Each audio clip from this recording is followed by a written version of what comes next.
ఏదైనా మీ సంకల్పం బిడ్డల గురించి, పెళ్లిళ్ళ గురించి, ఉద్యోగాల గురించి, ఆరోగ్యాల గురించి అనుకున్నది కాకపోతే, ఇది అయితే నేను పేదవాళ్ళకి ఇది దానం చేస్తానని దండం పెట్టుకోవడమా ఖచ్చితంగా అయిపోతుంది.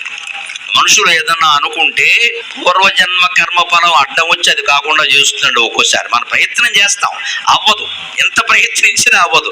ఎందుకు అవ్వట్లేదు? నీ ప్రయత్న లోపం కాదు, నువ్వు కంగారు పడక. అడ్డుకుంటుంది వేరే ఏదో. అక్కడ మన పూర్వజన్మ ట్రాక్ దెబ్బతిని ఒక్కోటి ఆగిపోతుంది అక్కడ.